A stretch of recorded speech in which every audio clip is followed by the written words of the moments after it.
Good afternoon student. Bajanpal Bhati online classes में आपका स्वागत है।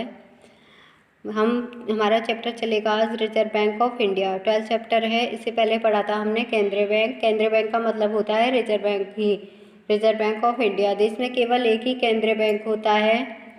केंद्रीय बैंक के जो हमारे वर्तमान गवर्नर हैं वो शक्तिकांत दास हैं और इसकी जो केंद्रीय बैंक की स्थापना की गई थी 1 अप्रैल 1935 को की गई थी। केंद्रीय बैंक की जो हेड ऑफिस है वो कहाँ पे है? मुंबई में केंद्रीय बैंक का हेड ऑफिस है। बाकी इसके क्षेत्रीय कार्यालय हैं, 29 क्षेत्रीय कार्यालय हैं जो कि इसका कार्य करते हैं। तो इसकी स्थापना के बारे में आज हम पढ़ने वाले हैं। रिजर्व बैंक की स्थापना। रिजर्व बैंक की स्थापना किस प्रकार हुई थी? प्रथम विश्व युद्ध के उपरांत हमारी एक ब्रुसलिस समिति थी, ठीक है। ब्रुसलिस में हुए एक अंतर्राष्ट्रीय मौद्रिक सम्मेलन में यह प्रस्ताव किया गया था कि जिन देशों में केंद्रीय बैंक नहीं है वहाँ पर केंद्रीय बैंकों की स्थापना होनी चाहिए। तो इस प्रस्ताव से प्रेरित होकर 1921 में भारत सरकार ने 3 प्रेसिडेंसी बैंकों को मिलाकर एक इंपीरियल बैंक की स्थापना की गई थी।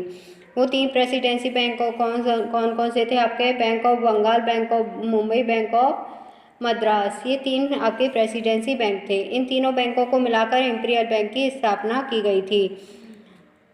इस बैंक को केंद्रीय बैंक के कुछ कार्य सौंप दिए गए थे, लेकिन कुछ कार्य करने में यह असमर्थ थी।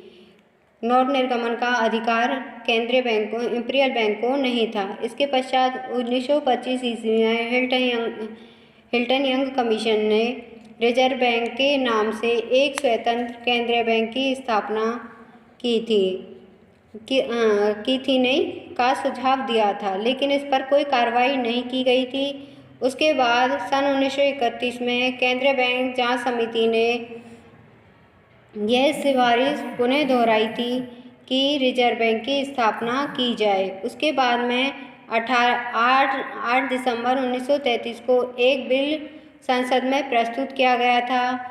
इस बिल को 6 मार्च 1934 को वायसराय के हस्ताक्षर हो गए थे।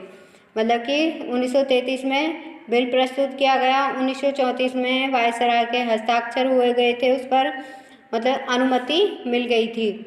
1 अप्रैल 1935 से रिजर्व बैंक ऑफ इंडिया की स्थापना विधिवत तरीके से हो गई थी। वह अपना कार्य करने लगी थी। इस बैंक की स्थापना से भारतीय बैंकिंग के विकास तथा सुधार में महत्वपूर्ण योगदान मिला। अब हम पढ़ेंगे रिजर्व बैंक का राष्ट्रीयकरण। रिजर्व बैंक का राष्ट्रीयकरण किया गया था 1 जनवरी 1949 ईस्वी को। कब किया गया था? 1 जनवरी 1949 ईस्वी को रिजर्व बैंक का राष्ट्रीयकरण कर दिया गया था। सरकार द्वारा इसके सभी अंशों का क्रय कर लिया गया था। ये टोटली सरकार के ऊपर सरकारी कंट्रोल के अंदर आती है, ठीक है। इस पर कंट्रोल किसका है? पूर्णतः सरकार का है, क्योंकि इसके जो सारे अंश है वो सरकार ने खरीद लिए थे।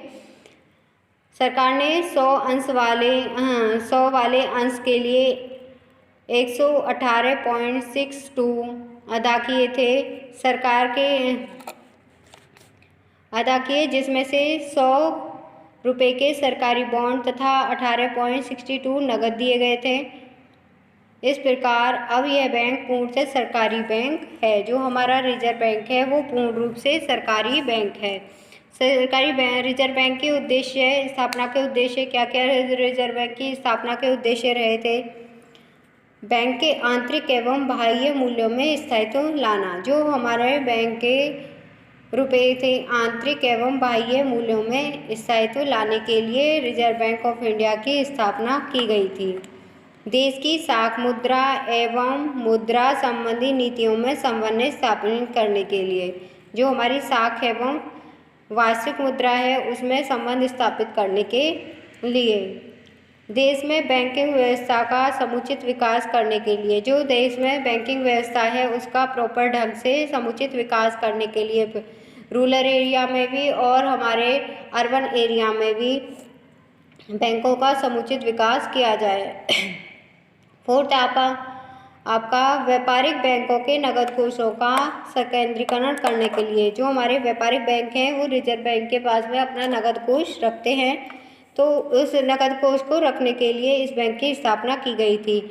कृषि साख का उचित व्यवस्था करने के लिए जो हमारी व्यापारिक बैंक थी वो कृषि के लिए साख प्रदान नहीं करती थी, लेकिन रिजर्व बैंक के बाद स्थापना के बाद जो हमारी व्यापारिक बैंक थी वो भी कृषि के लिए ऋण की व्यवस्था करने लगी थी। और जो हमारे अन्य बैंक भी नाबार्ड बैंक है जैसे क्षेत्रीय ग्रामीण बैंक हैं, ये भी कृषि के लिए साख की व्यवस्था करने लगे थे। मुद्रा बाजार का संगठन एवं विकास करने के लिए सार्वजनिक ऋणों की व्यवस्था करना, ये इस बैंक की स्थापना का उद्देश्य था। तो ये आज हमने पढ़ा था रिजर्व बैंक की स्थापना और उसके राष्ट्रीयकरण का उद्देश्य, स्थापना का उद्देश्य। ठीक है, नेक्स्ट मैं आपको कल वीडियो डालूंगी जिसमें हम रिजर्व बैंक का संगठन पढ़ेंगे, रिजर्व बैंक का प्रबंधन किस प्रकार किया जाता है। Okay, thanks for watching. आज की वीडियो में इतना ही रहना।